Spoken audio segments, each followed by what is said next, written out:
Vamos iniciar a nossa reunião, começando por, naturalmente, dar as boas tardes às senhoras e aos senhores deputados e também os três representantes hoje aqui presentes, a Isilda Pegado, o José Maria Seabra Duque e a Teresa de Melo Ribeiro, que eu cumprimento.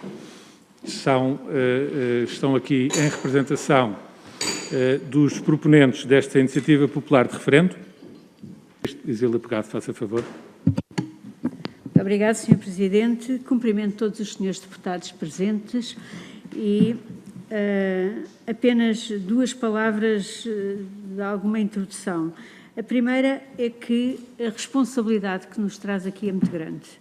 Em apenas um mês foram reunidas mais de 95 mil assinaturas, que agora ficámos a saber que foram validadas 78 mil dessas assinaturas por amostragem, exatamente. Porém, aquilo que está neste Parlamento são mais de 95 mil assinaturas e onde, e queria pedir a atenção dos senhores deputados para isto, onde, além das 95 mil assinaturas recolhidas apenas num mês, porque a iniciativa foi lançada no dia 11 de fevereiro e no dia 12 de março foi declarada a pandemia, portanto, terminaram aí as recolhas e depois, por efeito do início dos trabalhos, tivemos que entregar esta iniciativa.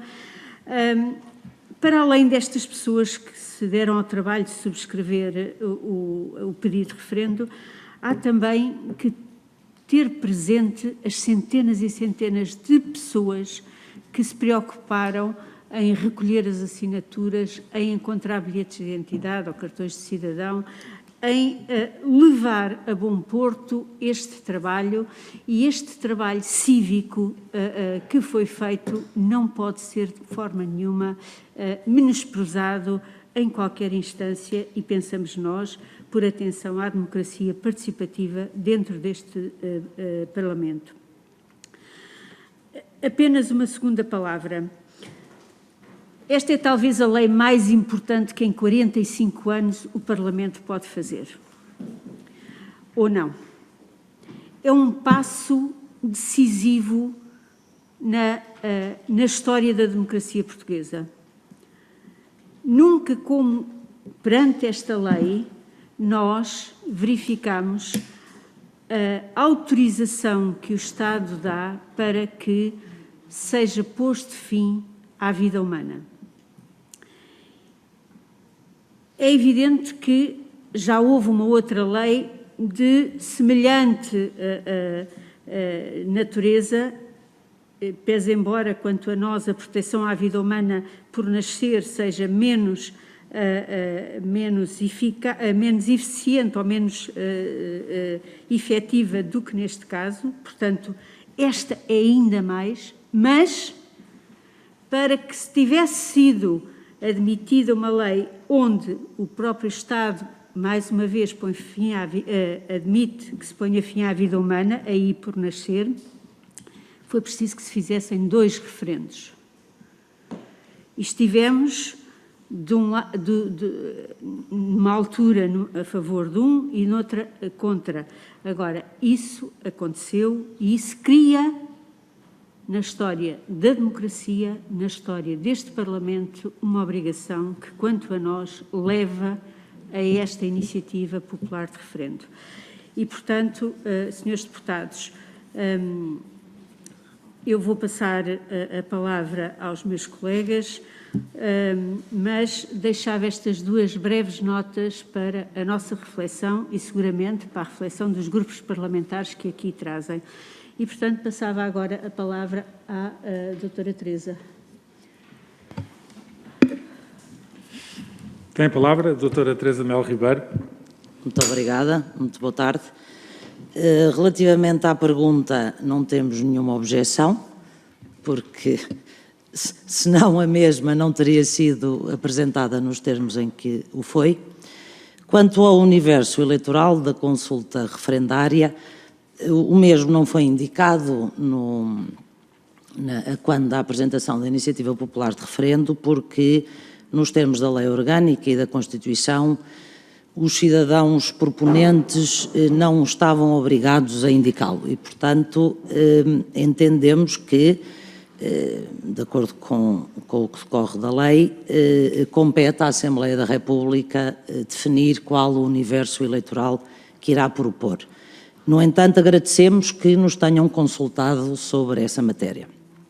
Como todos saberão, a matéria não é uma matéria evidente, pacífica, é uma matéria que tem sido controvertida, nomeadamente espelhado nos vários acórdãos emitidos e proferidos pelo Tribunal Constitucional em anteriores referendos, em particular no acórdão 288/98, no acórdão 617 de 2006 e, ao contrário senso com menor incidência, no acórdão de 2076 de 2014. E porquê é que a questão não é pacífica e imediata e líquida? Porque há aqueles que defendem, e tem sido essa a posição assumida pelo Tribunal Constitucional, quer em 98, quer em 2006, que decorre de uma interpretação literal dos números 1 e 12º do artigo 115 da Constituição, do número 2 do artigo 37 da Lei Orgânica do Referendo, de que, quando está em causa uma matéria de despenalização, que o universo eleitoral se deve restringir aos cidadãos eleitores recenseados, residentes em território nacional. E foi assim que o Tribunal Constitucional decidiu. Mas, como todos sabem, houve várias declarações de voto em sentido contrário, umas manifestando dúvidas, outras manifestando opiniões contrárias fundadas. E porquê? Porque foi entendido que o princípio da territorialidade invocada pela maioria dos juízes do Tribunal Constitucional ao tempo, previsto no artigo 4 do Código Penal,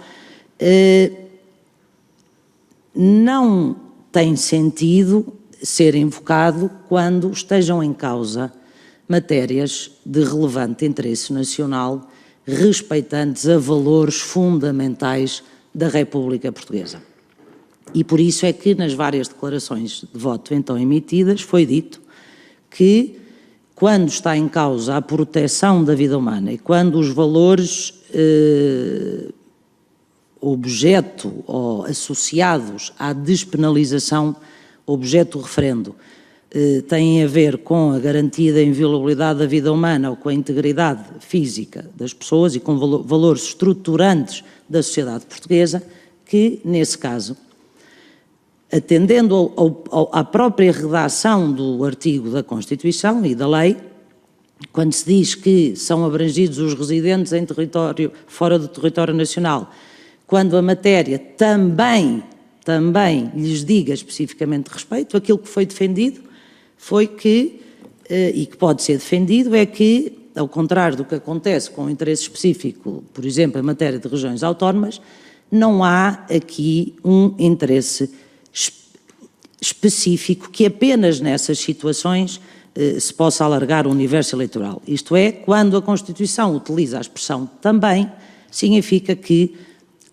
em determinadas matérias também os residentes fora do território nacional devem ser incluídos no referendo. Ora, nós consideramos, como não será difícil concluir, que esta é, sem dúvida, a matéria que interessa a todos os portugueses, porque é aquela que vai pôr em causa e abalar um dos princípios e um dos alicerces fundamentais, até ao momento, pelo menos, constitucionalmente definidos, que é a matéria da garantia da inviolabilidade da vida humana e do direito à vida.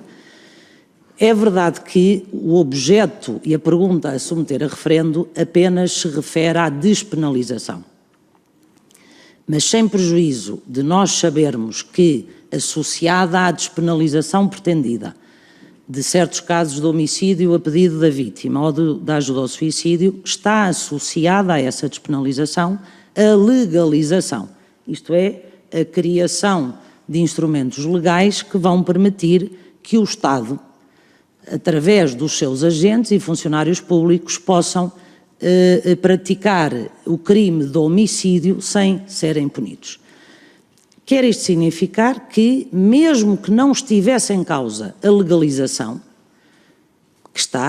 consta dos vários projetos de lei, a simples despenalização de certos casos de homicídio a pedido da vítima sempre poria em causa, na nossa opinião, um princípio fundamental e estruturante do Estado de Direito Democrático.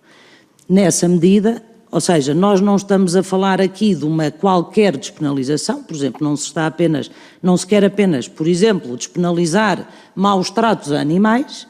O que se está a querer fazer com esta legislação é despenalizar casos de ajuda ao suicídio e de homicídio, ainda que a pedido da vítima.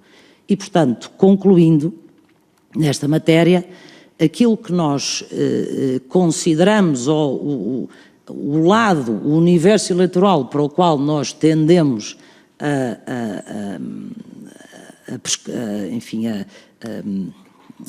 a propor, ou se não é a propor, a defender, é que a matéria da despenalização do homicídio de vida é de tal forma importante para a ideia de Estado, é de tal forma um princípio e um valor fundamental do Estado português, que interessa a todos os cidadãos portugueses, residam ou não no território nacional.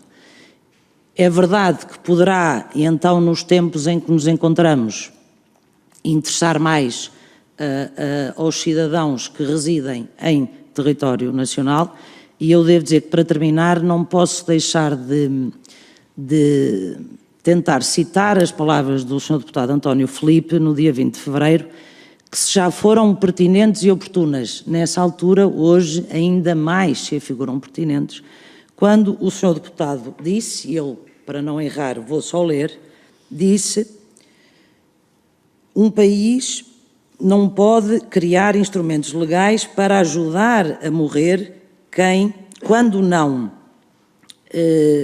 fornece condições materiais para ajudar a viver. Um país que se quer decente não pode condenar cidadãos a ter de optar entre o sofrimento ou a morte. E eu, pessoalmente, subscrevo, e tenho pena de não ter sido eu a escrever esta frase.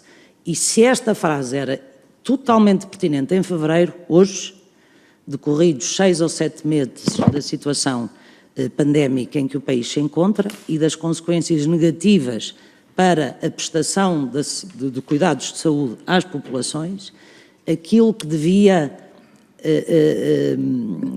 congregar todos os poderes públicos em Portugal, em particular dos poderes soberanos desta Casa, era assegurar-se de que são criadas as condições para que todas as vidas sejam medicamente assistidas e não vir a aprovar legislação que permita mortes medicamente provocadas e antecipadas. E, portanto, e com isto termino, se o referendo já era completamente justificado em fevereiro, hoje não só continua a ser justificado, como mais ainda, isto é, a legalização do homicídio a pedido da vítima da ajuda ao suicídio é hoje ainda mais censurável no quadro em que nos encontramos, quadro esse que infelizmente as autoridades públicas dizem que se irá agravar. Muito obrigada. Obrigado. Eu perguntava apenas ao doutor se deseja também usar a palavra, faça a favor. Sr. Presidente e Srs. Deputados, muito obrigado. Eu vou ser breve, é sobre a questão do próprio referendo, também só para justificar um bocadinho a oportunidade que temos aos Srs. Deputados, em que circunstâncias é que surge este pedido de referendo, que penso que será importante, porque sem se perceber as circunstâncias talvez não se perceba o quão importante seria referendar esta matéria. Eu vou só retirar a máscara, de facto, não facilita. Quer dizer, eu relembro que nas eleições de 2015 não houve nenhuma referência a este tema, constava do programa do PAN que haveria de debater, mas mais nenhum outro partido o fez. Em 2016 foi feita uma petição pública que, de alguma maneira, iniciou este processo legislativo. Os senhores deputados seguramente se lembrarão, alguns, aliás, eram mandatários dessa mesma petição, uma petição que recolheu 6.000 assinaturas e que deu início a todo este processo. E E, portanto, entre 2016 e 2018 debatemos a eutanásia, houve os debates organizados pela Comissão Nacional de Ética para as Ciências da Vida, houve audições aqui nesta Casa, foram pedidos pareceres, a gente já conhece o resultado, a Comissão Nacional de Ética para as Ciências da Vida deu um parecer negativo, a Ordem dos Médicos deu um parecer negativo, a Ordem dos Enfermeiros deu um parecer negativo. Houve um movimento social claro de rejeição da eutanásia, foram realizadas manifestações, foram realizada, aliás, uma petição, Todavia Tem Dignidade, que recolheu quase o dobro das assinaturas da petição que deu início a esse processo legislativo. E no dia 29 de maio de 2018 foi votado nesta Casa, pela primeira vez, a legalização da morte a pedido, 4 projetos, que foram chumbados. Houve novamente eleições, mais uma vez, desta vez estava no programa do Bloco de Esquerda, de facto, não estava no programa nem do Partido Socialista, nem do Partido Social Democrata, que tiveram a maior parte dos votos. Sobretudo, foi um debate que esteve completamente ausente da campanha eleitoral.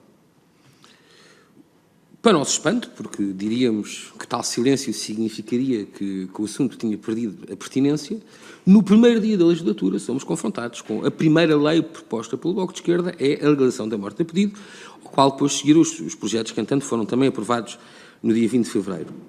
Mais uma vez, e penso que esta constatação não espantará ninguém, não assisti a nenhum movimento social de relevo de apoio a esta lei, assistimos, sem dúvida, quer dizer, aos pareceres dos especialistas que foram chamados mais uma vez aqui e que mais uma vez deram um parecer negativo a todos os projetos, a Ordem dos Médicos, a Ordem dos Enfermeiros, a Ordem dos Advogados, a Comissão Nacional de Ética para as Ciências da Vida.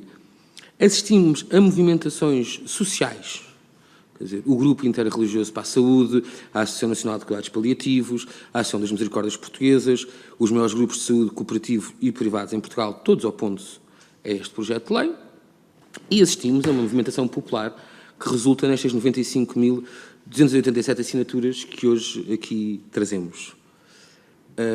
E estamos certos que, independentemente da opinião dos senhores deputados sobre o tema de fundo, que é a questão da morte a pedido, que não serão indiferentes. Estamos a falar de um processo legislativo que começou por 6.000 assinaturas e agora pedimos um referendo com mais 15 vezes mais assinaturas do que aquelas que terão início a esse processo legislativo. Penso que não será seguramente de desprezar. Mas, para além disso, temos ouvido dizer que, de alguma maneira, este processo, este pedido de referendo seria contrário à democracia participativa, seria, de alguma maneira, quase querer retirar.